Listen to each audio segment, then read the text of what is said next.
Ito. Di ba gawin ko sa emo para naka freedom of expression.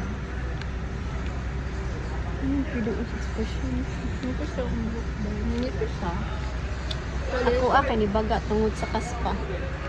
Mga dandruff sa mga hair polish ko, niligo-ligo kay. Tagagabiin na lang na ay mag-ainom dapit sa akong tungod. Gosh.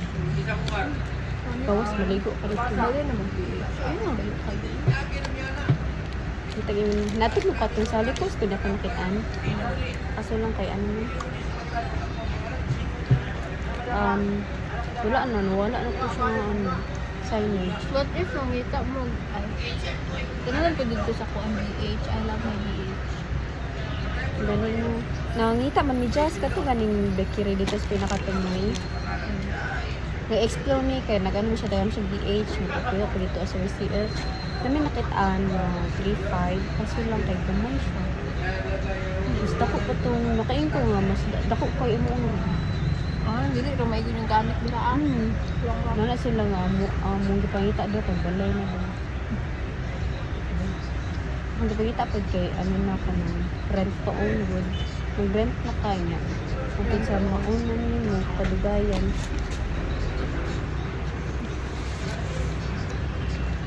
Hindi ka na. Butoy-butoy na po ako ang skin.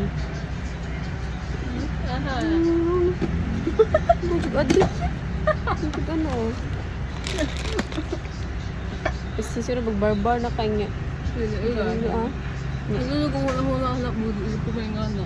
Nana din ka oh. Nagay nagbuto sa mga nagsulat. Sa inyo ha? Rin ka sa duty oh. Tingala ka.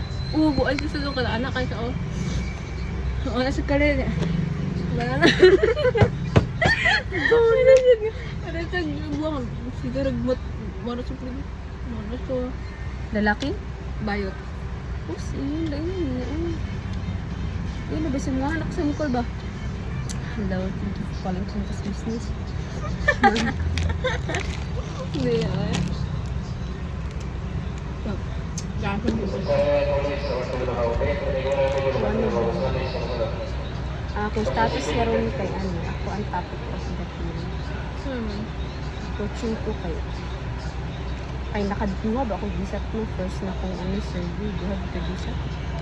Common kay mo to coaching ko. Nga, nabalaan mo niya nga, wala na akong gimay na akong KPI good. Sumuan dahil lang yun, duha ka gisat. Ito, siya, nag-huddle ni. Ito ko ang topic. Pero mo ko, tagali lang mo kay ako ang topic. Wala mo sila matapit. Ako ang pinakaano ba eh? Poor performance ako. Kaya tayo na mag-huddle ni. Pero may kabalo akin sa to. Pero patingalan na lang ako, gitagaan kong commitment. Sa kanang coaching good.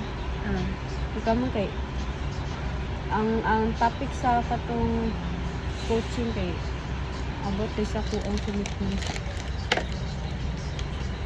Lahat.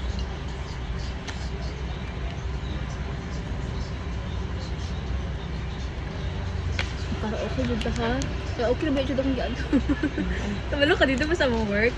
Naay karaoke ka. Solo ba't ang mga mic mo? Tumagigil ko. Nag-break pa ko. Nag-lunch pa ko para lang wala dyan. Wala mic. Sa inyong office good? Palitan din mo battery. Sa may pantry. Hindi. Kaya i-charge man ba? Dapat ba? O sige. Naay mo gamit una. Lubat. As in, sana naay TV sa Ano ba? Pero nasa na TV, Jude. Kaso, magawa pa din. Fix pa nila. Ay, oo. Nandun ko, napoy nga na sila pusta, pero wala na po. Hindi mo lang ka ng storage.